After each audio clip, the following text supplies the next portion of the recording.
Hey friends, this is Marilyn from tarotclarity.com. I apologize for the mowing tractor out in the yard. Now that the weather has broken, my neighbor will be on it every day. Sorry, it's a fact of life. So I apologize for that. I hope you all have enjoyed the last video I did. Actually, the last two videos I did.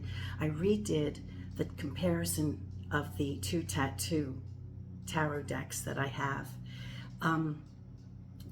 They were great videos, you know, and I was forced to remove them, but I redid them, censoring any part that could conceivably be offensive. I put painter's tape on the cards, and broke my heart to do it, but it's better than not showing the decks at all. And I'm not going to say that the commentary was exactly the same, because my videos are spontaneous. You never know what's going to come out of my mouth. But I had, you know, I did my usual type of commentary while comparing the Triumph cards. And then the second video for the pips, you have to go in that Triumph card comparison video and click on the link in the descriptive area. That's the only way you'll be able to see the pips. Now today, I'm going to saturate you with pink because things have gotten so upsetting, we all know that, you know, that I think the only thing that saves me is to see pink or experience pink. And I've been loving pink. You know, it's my favorite color. And I usually just can say I love pink, and if I buy something, I'd like to buy it in the pinks. But recently, it's the only thing that's been lifting my spirits. It's like raising my frequency, I guess. So I've been gravitating toward my pink decks. Now, this is a warning. It's going to be a pink deck. However, now, although the parameters of my channel are for adults, I've never, ever, ever set parameters that this was for children. So this channel is not for children. So if you're offended by tarot in any way, be advised that this channel is not for you or your children. And I, you know, ask that you appropriately safeguard your and your children's viewing habits. You know, this channel talks about all different aspects of tarot interpretation, possible ways to interpret the cards, and a variety of art on decks. The art is no more offensive than anything that you could see in an art museum. Just got to get that out there. So, having said that, I do purchase decks for my grandchildren. They each have a treasure chest that Grandma fills with tarot decks. When I say fill, maybe they get two or three a year. If I see a cute deck, or I see a deck that is appropriate for their age, I'll buy it and I'll put it in their treasure chest. And for the girls, I bought them. It's hard to find them. It's hard to find pip style decks for children. So if any of you are deck creators out there and you have a desire to create a pip style deck for children, I'd appreciate it if you did. However, I did find one, and it's called the Squid Cake Marseille Tarot. And anytime I buy a deck for my grandchildren, I always buy a copy of it for myself. Well, I'll buy it for myself first to see if I think it's appropriate for them. And if it is, then I'll buy it for them. So I always look at the deck before I buy it and give it to them. So I thought today would be a fun day to show off the Squid Cake Marseille Tarot. What you think? If any of you are thinking of teaching your children or your grandchildren, this is for you, not them. But this might not be a bad little deck, and I just thought I'd share it with you. Okay, so here we have it. It's pink. Which I guess is what attracted me to it in the first place. I don't know that it was designed with children in mind. Probably not. It's probably appealing to people who like pink. And It is cute, but it's not bug-eye cute, you know? It's not precious cute. It's cute, but it's not horrifically adorable. You know what I'm saying? So I could tolerate it. It says, bring a little lightheartedness to your readings while dishing out the cold, hard truth with a side of humor. Well, that sounds just great. And I imagine when they're little, the eldest one of my grandchildren is 4. She'll be 5. She'll be 5 in June. Oh my gosh. And then the other little girl is 3. She'll be 4 in August. And then my little grandson will be 2 in September. So they're very young. But look at this. Pink edges. Now, it breaks my heart, but both of the girls have told me that they're now not into pink so much anymore, Grandma. They both like purple. So inside of the box says, engage your creativity and be inspired to think outside the box. Well, how cute is that? And we have a book. Let's see. It's not written for children, I'm sure.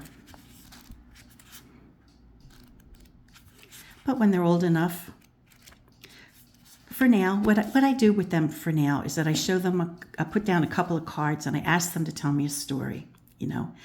And I just let them tell me what they think is happening in the cards. I don't tell them what's going on. I ask them to tell me what's going on. And I'll just, you know, shuffle the cards and I'll randomly lay a few cards. And they'll tell me a story. And we usually do it 2 or 3 times. And then that's their attention threshold. And then we move on to do something else for the day.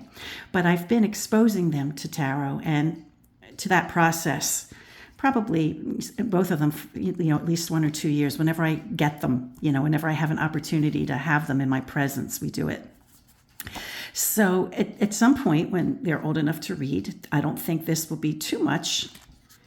Each one of these directives or these pages is just a long paragraph or 2. That's it. And I don't think it'll be too much for them to understand. So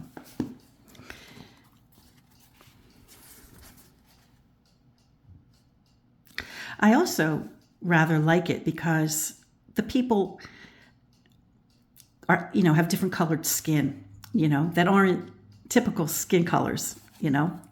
So I kind of like, oh, here are the backs. Now, if I had gotten into tarot when I was 5 or 6 years old, this is the deck that I probably would have been drawn to.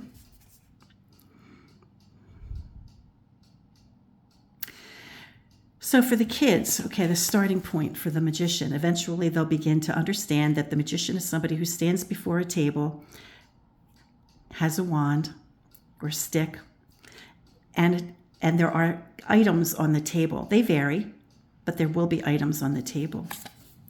The selling point for the female pope or the high priestess is that she's usually seated. Wow, now there was a spider in the tattooed tarot deck, wasn't there? Ink and Intuition, I think. There was a spider in that deck for that card.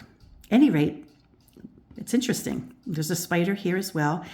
But it's not what we typically would see for the high priestess or for the female pope. But I do want to mention that. I did remember seeing that. And she's got a veil. And she's got a book. So those are the things that we can latch onto to point out to her, you know, or to the children. There's a veil behind her. There's a curtain, right? We don't always see what's behind the curtain. She has a little bit of mystery. She's got a book. She's very smart. She's very learned, right? She's a learned person.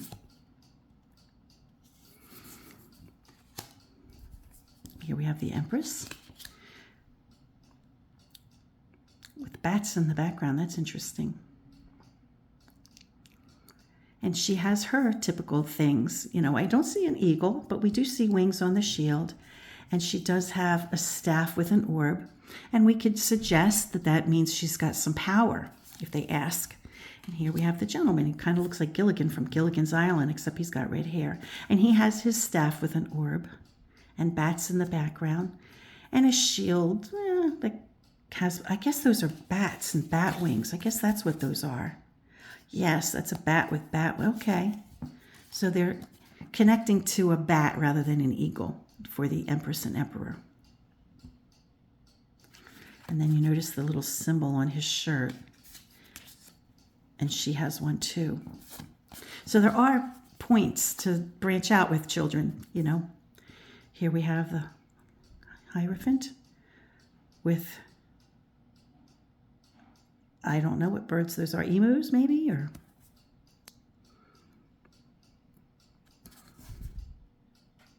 let me look up the bird. I should know that. Okay, well, the book doesn't share what the birds are. But you can add, you know, when I lay the cards down and the children tell me what they think, you know, the meaning of the card is, you know, sometimes, you know, if you get into a conversation about what the items are, you're like, oh, what do you think that stick means? Or what do you think that hand gesture means? Or whatever. And, you know, you could a lot of times get from them the true meaning of the card, because instinctively or intuitively, they can pick up on the significant things. Now, my children, that, you know, we did go to church with them to a certain extent when they were little, to please my father, frankly, because he was such a pain in the rear end when it came to religion that I guess, I don't know if it's respect, but out of not wanting to deal with the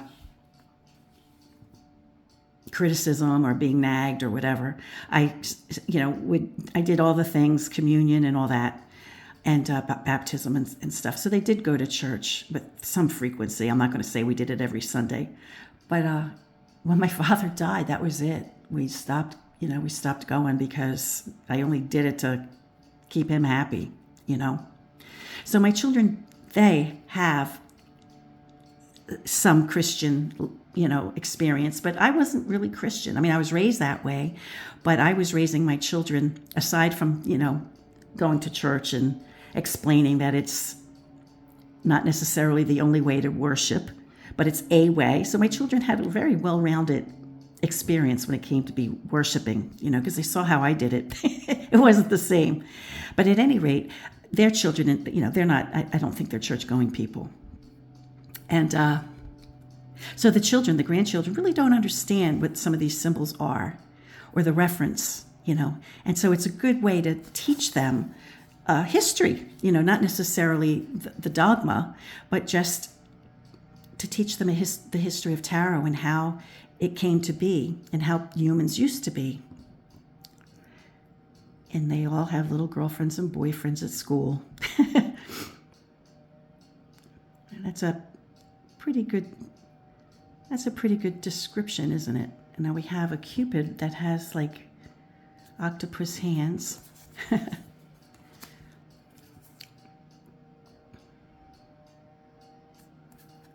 So although it's done in a childlike, innocent way, it's got the ingredients, right? You know, we have they're snails, but we have them in front of a device we understand is the chariot.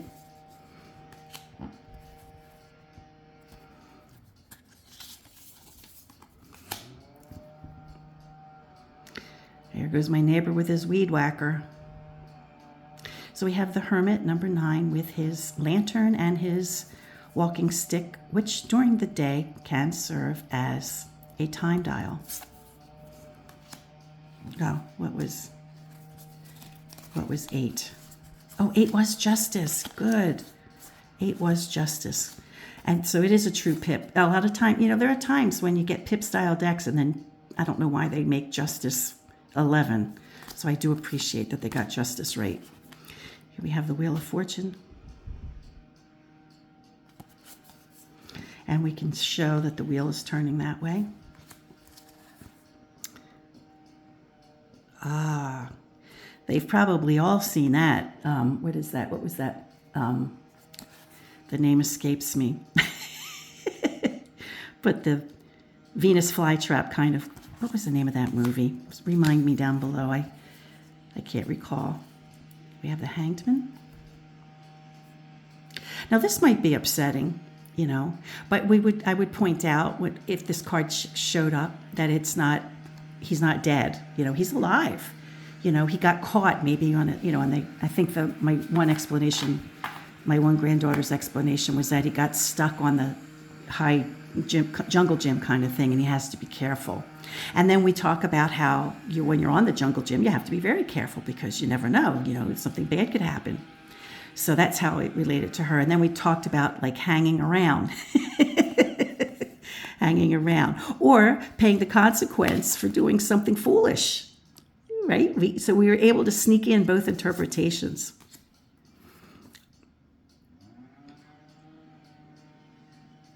Now, I don't think they really have a concept of dying.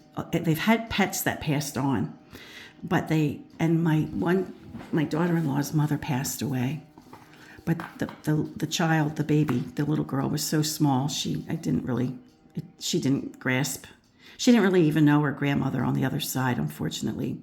I'm not sure if she ever met her. It's just so sad. I held her in my arms once when my daughter-in-law went down to visit her, because I think she lived in North Carolina. And I held the baby in my arms, and we had a nice long Zoom meeting where I, had the baby in my arms, and the grandmother could see her. But it breaks my heart that her mother never got to hold her. I don't think she did. But, although she did lose her grandmother, she hasn't experienced the loss of someone she loved other than her cat. And so, I would be very sensitive about expressing that. When this card were to pop up and she didn't understand what it meant, because there's no name on it or anything. It was just like, do you remember when, Luca died? That was the cat's name.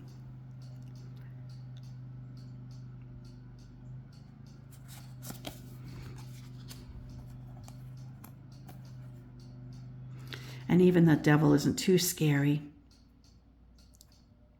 But the discussion of being held to something that's not good for you. And falling down. Anyway, I think this is a great deck. I'm just showing it to you. If you're interested in purchasing it for one of your children or yourself or your grandchildren, I just thought it would be a nice time to show it. And pink it just lifts my spirits completely. And I just feel like my vibration is lifted or my frequency improves, especially with those edges when I see pink. Yeah, that's the right color too. That's the right color for me.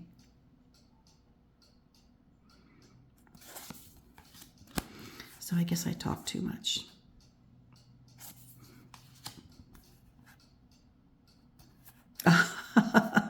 The octopus pulling. Now, we saw octopus arms in the lover card. That was Cupid, remember? Not paying attention or, going to trip.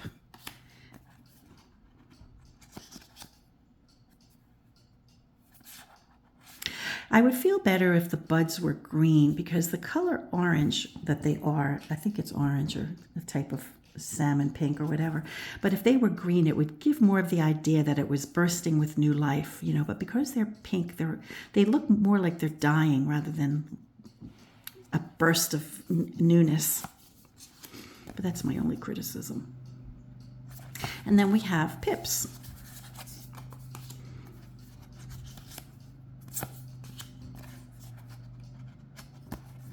And at this moment, we don't understand, the children don't really understand the pips.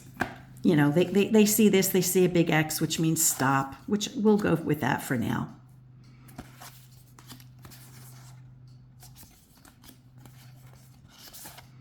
I try to meet the children where they are.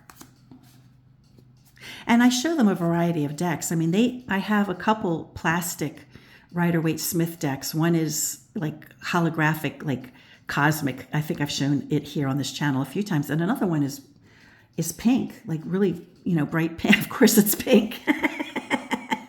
So they have like Rider-Waite-Smith decks that I show them too. I got them the plastic ones because I don't concern myself if they get them dirty.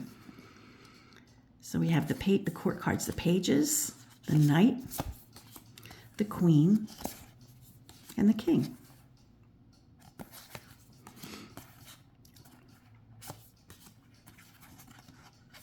But I think I have maybe one or two other pip decks that I really like, and I appreciate that someone has been making decks that could be appropriate for children that are not Rider-Waite-Smith. I appreciate that there are some pip decks, you know.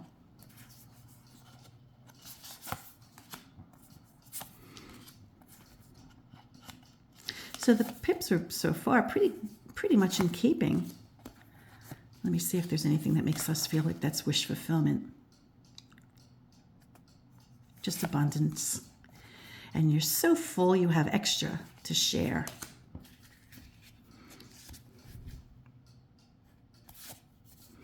And they all know about moms and dads and grandparents with coffee mugs. Another octopus or squid or whatever.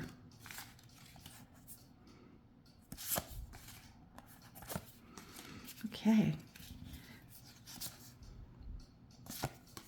You'll notice I have this in a different order. I just left it in the order that the deck came in. I didn't change it. But I really do appreciate, I really, really appreciate who made this. I don't know if they intended it for kids, but I appreciate it very, very much.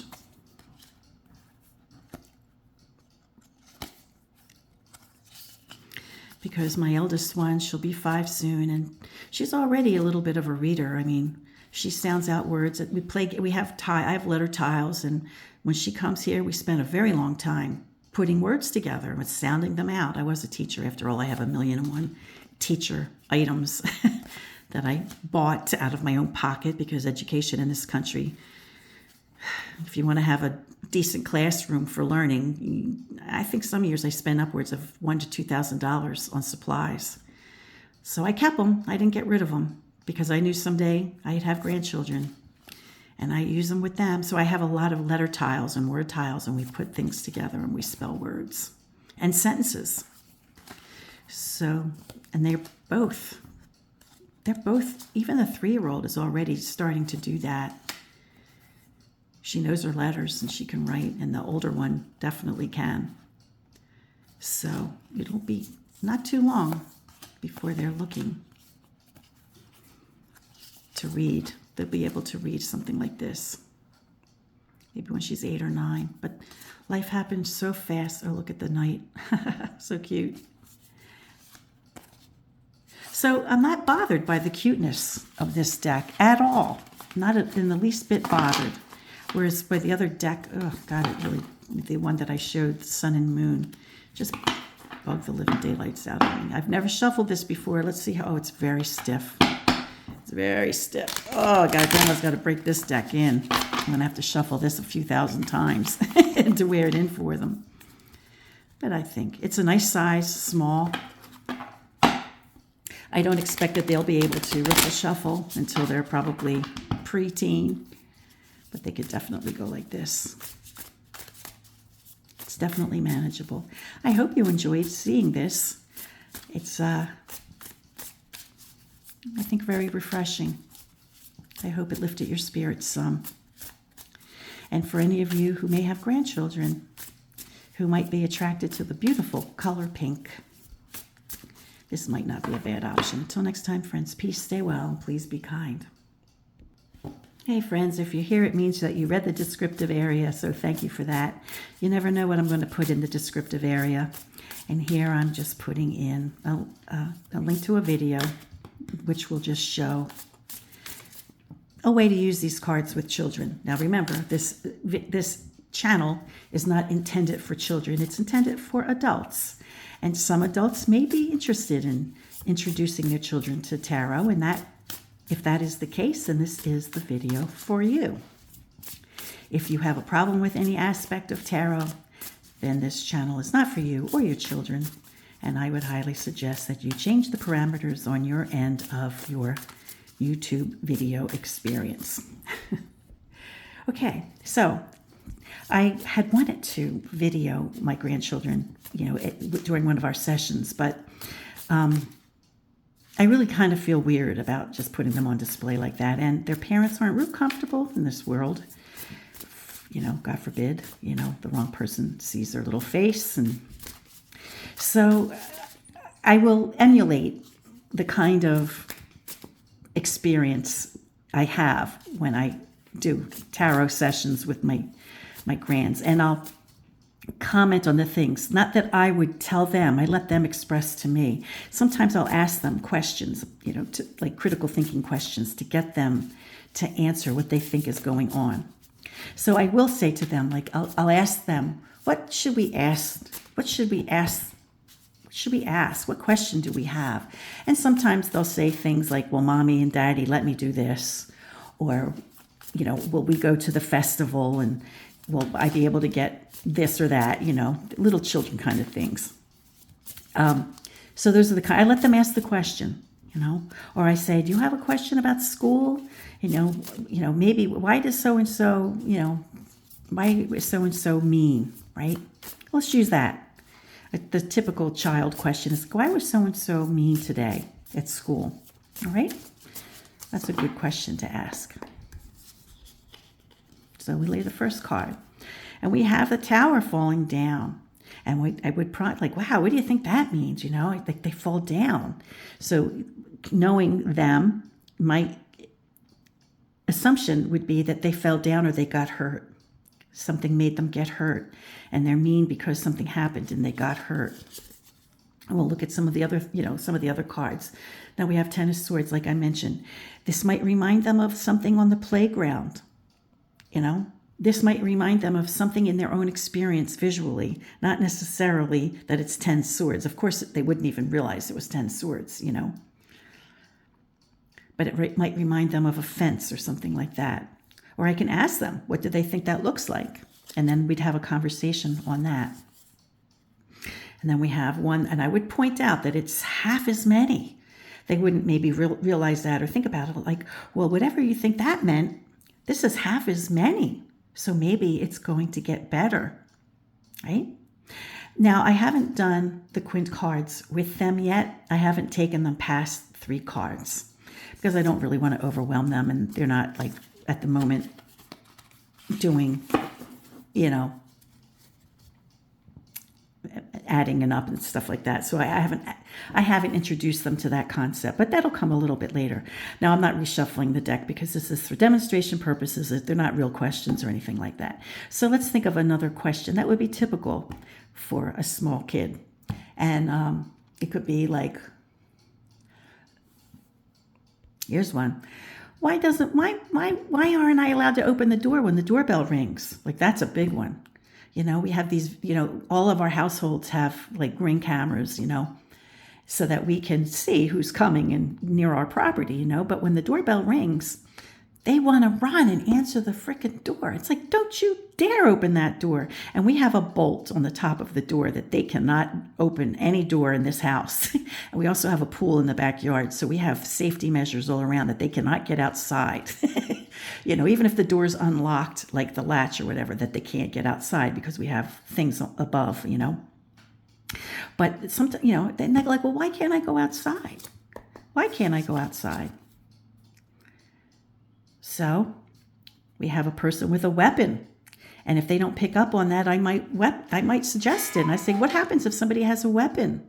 I might prompt them a little bit on this. You could get hurt. A man with a weapon that could cause harm. And maybe the little girl is lured by something like candy, right? Just talk to them where they are. Or some type of prize. So we don't want somebody to come and take you by suggesting or giving you a prize or a present. Remember, it's not necessarily about telling them exactly what the cards mean.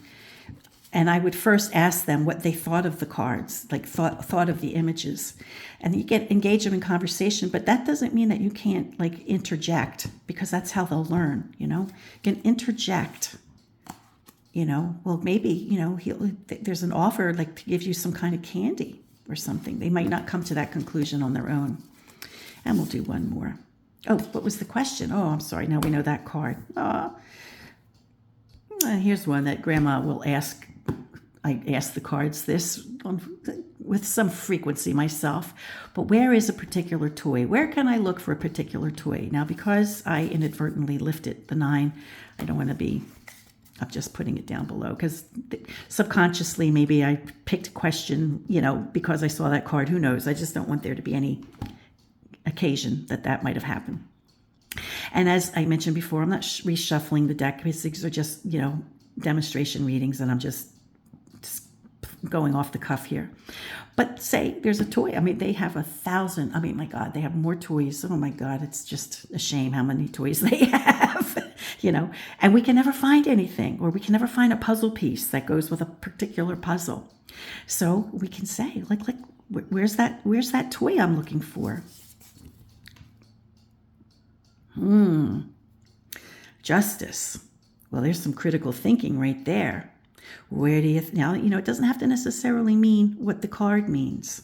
You put it in the context of the question for a 5-year-old or a 4-year-old or a 3-year-old, and you say, what does she have? Let her look at it visually, Maybe it's in the kitchen. There's a knife, there's a sword, there's cups hanging, right? There's a person on a chair. Maybe it's in the dining room. Maybe it's someplace near the kitchen.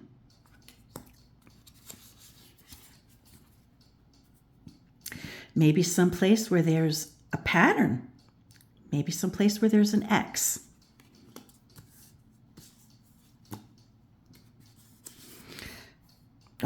Of course, we would get mostly, these kind of cards, which is harder.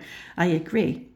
But this is still important to do, because it's still fostering, tapping into their critical thinking skills. So you say, okay, well, there's a person on a chair with cups. So maybe, and we have a fence in the backyard, maybe it's outside near the grill, because this could look like a grill. And, I look at these as like, I think they would relate to the cutlery, or they would relate to fences outside. So I would say, and if we got there, if asking them if it reminded them of anything in particular, of the pretty flowers growing near the fence outside, do you think maybe we could look outside? Do you think it might be near the fence? If it's not in the kitchen or the dining area, maybe it's outside, and that's what we would do. So I hope this has been insightful for those of you who might be interested in this deck for the little people in your life, or if you're just attracted to the refreshing nature of this deck. I'm going to actually use it for myself in a minute, and I won't put it on. I guess I probably won't do a video of it, but I am going to use it for myself, because I need to lift my vibration. Until next time, friends, peace, stay well, and please be kind.